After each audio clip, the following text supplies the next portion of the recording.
काबीना इमरान खान ऐं केपी जे वॾे वज़ीर महमूद खान जे तकरारी बयाननि जो नोटिस वरितो। बयाननि जी जाच लाइ घरू वज़ीर राणा सनाउल्लाह जी सरबराही में कमेटी क़ाइमु। कमेटी इमरान ऐं महमूद खान जे बयाननि जो जाइज़ो वठी रिपोर्ट पेश कंदी। कमेटी में कमर ज़मान कायरा, आज़म नज़ीर तारड़ ऐं मौलाना असद महमूद शामिल। शहबाज शरीफ़ चयो त अवाम निफेड़ पखेड़ींदड़नि खे रद्द कयो। लॉन्ग मार्च सियासी सरगर्मी न पर रियासत जे ख़िलाफ़ सोचल समझल साज़िश हुई।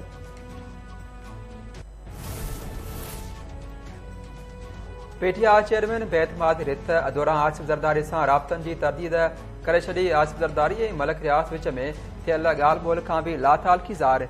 इमरान खान चयो आहे त क़ौमी असेंबली मां इस्तीफ़ाऊं ॾेई छॾियूं आहिनि। तस्दीक लाइ वञण जी ज़रूरत नाहे। लॉन्ग मार्च कंहिं डील तहत ख़तमु नाहे कयो। मार्च ख़तमु न कयां हा त रतोशाण थी हा। अमरीका रूस ऐं चीन सां लाॻापा पाकिस्तान जे मुफ़ाद में आहिनि। हुकूमत दौरान इसराइल खे तस्लीम करण बाबति वॾो दबाउ हुयो।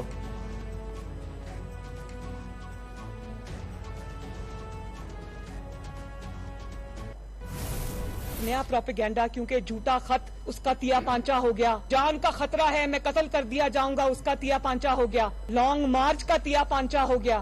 तो अब एक अचानक नई बात आई है कि हुकूमत पाकिस्तान ने शायद कोई वफद इसराइल भेजा है। कतई नजर इस बात से कि इसने क्या इल्जाम दिया है। इसके अपने लोग उस वफद में शामिल है जो इसके फाइनेंसियर्स है। उसका हुकूमत पाकिस्तान से कोई ताल्लुक नहीं। हुकूमत पाकिस्तान आज भी अपने फलस्तीनी बहनों और भाइयों के साथ खड़ी है। पाकिस्तान में अगर कोई वाहिद शख्स है जिसके ताने बाने सीधे इसराइल से मिलते हैं, जिसके खानदानी लिंक्स और कनेक्शंस इसराइल के साथ हैं, उसका नाम है इमरान खान। मेयर का इलेक्शन आया, लंदन के मेयर का, उसने पाकिस्तान के मुसलमान के मुकाबले में एक इसराइली जैक गोल्डस्मिथ की जो इसका साला था, इसने उसकी कैंपेन चलाई कि अगर इस किस्म के घटिया प्रोपेगेंडे की तरफ तुम आए भी ना तो तुम्हें ऐसा मुंह तोड़ जवाब मिलेगा कि तुम्हें छुपने की जगह नहीं मिलेगी। इमरान अदलिया में साकिब निसार ऐं एस्टेब्लिशमेंट में बंद पियल नंबर ॻोल्हे रहियो आहे। इनकलाब जूं ॻाल्हियूं कंदड़ गिरफ़्तारीअ जे डप खां पेशावर में लिकी वेठो आहे। नून लीग जी नायब सदर मरियम नवाज़ चयो आहे त महमूद खान जहिड़ो बयान सिंध या पंजाब जो वॾो वज़ीर ॾे हा त छा अव्हां ख़ामोश हुजो हा। दहशतगर्द पाकिस्तान ते हथियारनि सां हमिलो कंदा हुआ। इमरान साॻियो कमु करे रहियो आहे। ॿिन्ही में कहिड़ो फ़र्क़ु आहे? अदलिया खे दरख़्वास्त आहे त इमरान जे इंतशार वारी सियासत जो हिसो न बणिजे।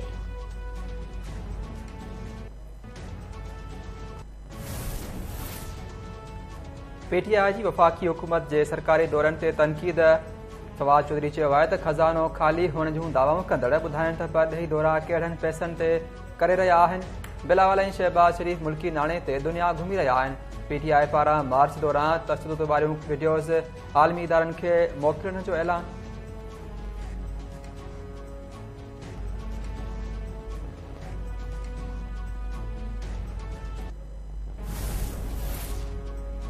इमरान खान पारां मार्च में माण्हुनि वटि हथियार हुअण जो एतराफ़ ख़तरनाक आहे। मथस केस दाख़िल थियणु घुरिजे। वफ़ाक़ी वज़ीर शाज़िया मरी चयो आहे त पीटीआई जे मार्च दौरान शहीद थींदड़ पुलिस एहलकार जे मौत जो ज़िम्मेवार बि इमरान आहे। हुन ॿीहर बि फितनो पखेड़ण जो ऐलान कयो आहे। रिलीफ पैकेज ते अमल जून खां शुरू थी वेंदो।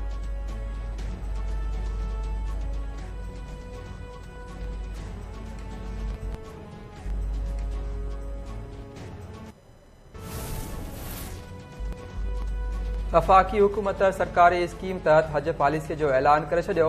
सरकारी स्कीम तहत हज ते वेंदड़ हर हिक हाजीअ खे 1.5 लख रुपया सब्सिडी ॾियण जो फ़ैसिलो।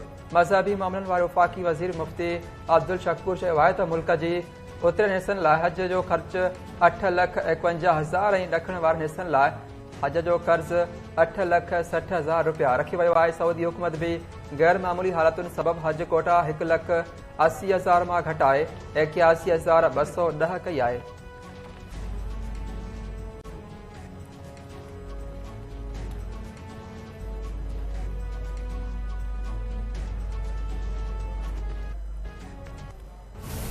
अपॉइंटमेंट जो सिलसिलो यानी प्राइमरी टीचर्स वारो 2 या 3 हफ़्ते जून ताईं मुकमिल थी वेंदो।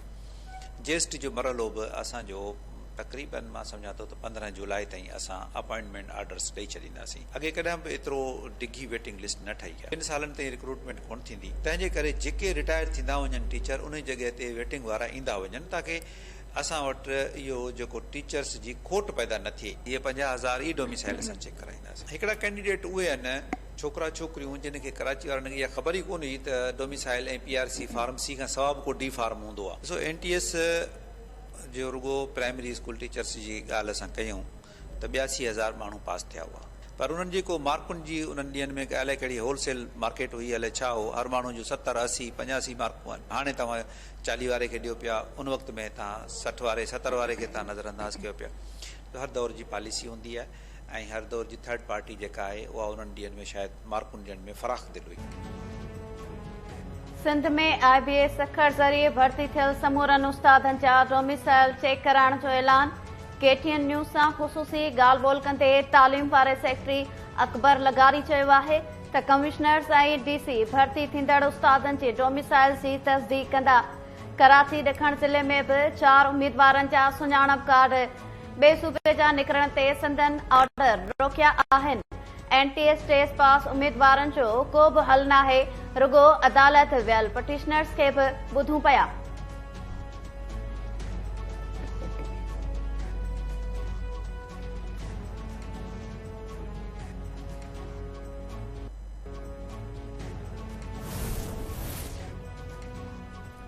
जेतिरा पैसा मिलिया आहिनि जेकॾहिं नोट विछाया वञनि हा तॾहिं बि रोड ठही वञे हा।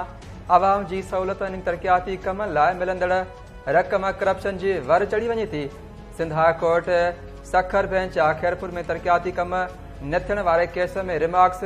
अदालत तरक़ियाती कम न थियण ते कावड़ जो इज़हार कंदे नेब खे Khairpur municipal committee public health engineering ऐं ॿियनि खातनि में करप्शन जी जांच मुकमल करे रिपोर्ट पेश करण जो हुकुम ॾेई छॾियो।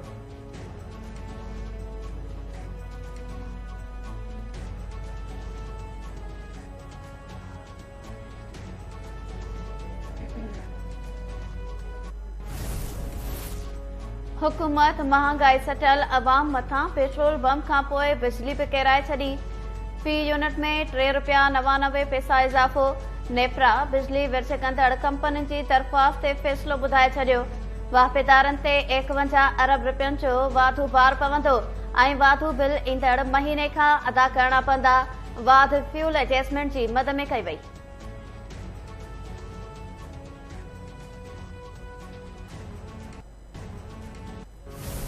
पहले पंजाब में लाहौर में ट्रेस हुए, हमारी पुलिस उधर गई, कोशिश की, वहां से वो निकल गए। वो KPK में इस वक्त है। कल कोर्ट में पहले तो जहां तक मुझे बताया गया है टाइम दिया जज साहब ने कि फ्राइडे तक आप कर लें, बट उसके बाद फिर नाराजगी का इजहार किया और IG जो हमारे एक्टिंग IG थे उनसे उनके लिए कुछ ऑर्डर्स उन्होंने पास किए। मैंने कहा मैं एहतराम है कोर्ट्स का, लेकिन एक नामुनासिब किस्म का मैं कहूँगा ऑर्डर था। अगर कोई ऐसी इश्यूज थे तो एडमिनिस्ट्रेशन से पूछ लेते। कोर्ट को ये पता होना चाहिए कि appointment of the inspector general जो है वो होती है in consultation with the federal government. ऐसा नहीं होता कि एक को लाए दूसरे को हटा दिए। इनको इसीलिए एक्टिंग चार्ज दिया हुआ था, इसलिए हमारी कंसल्टेशन वो फेडरल गवर्नमेंट से नहीं हुई, वो इस वक्त चल रही है। एक आध दिन 2 दिन में वैसे ही कंप्लीट हो जाएगी। वरी वज़ीर मुराद अली शाह वक़्ती IG खे हटाइण बाबति अदालती हुकुम खे नामुनासिब करार ॾेई छॾियो। मुराद अली शाह चयो आहे त अदालती फ़ैसिलनि जो एहतराम आहे। अदालत खे मामले ते इंतज़ामिया खां पुछणु घुरिजे। IG जी मुक़ररी वफ़ाक़ जी मुशावरत सां थींदी आहे। हिक खे हटाए फौरी तौरु ॿियो लॻाए नथो सघिजे। ॿियनि छोकिरियुनि पंजाब में पसंदि जो परणो कयो आहे। दुआ ज़हरा जी बाज़ियाबी लाइ KP जी वॾी वज़ीर खे मदद लाइ चयो आहे। मुराद अली शाह ऐं डील 1 डील 2 रेस्क्यू सर्विस जो इफ्तिताह कयो।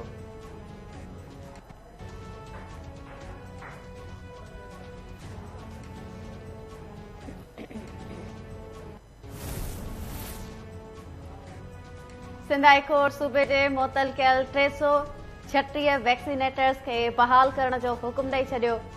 सिहत खाते खे बहाल कयल वैक्सीनेटर्स जी सर्विसिस ऐं सीनियरिटी बि 2020 खां बहाल करण जो हुकुम सिहत खाते वैक्सीनेटर्स जो जून 2020 में मुअतल कयो हो।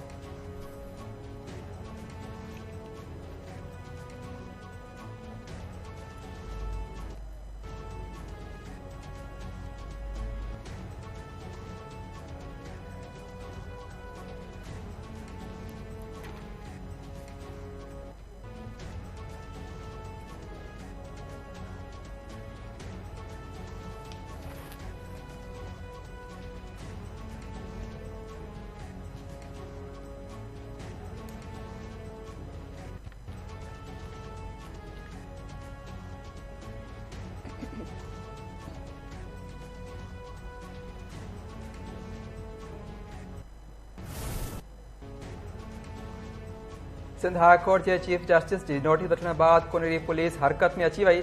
तालीम लाइ जाकुड़ींदड़ आसूबाई के स्कूल में चोरी जो केस दाखिल। सिविल जज की कुनरी आसूबाई के स्कूल पहुंची चोरी बाबत तफ़सीली जान वरती। SHO के जवाबदार गिरफ्तार करण जो हुकुम।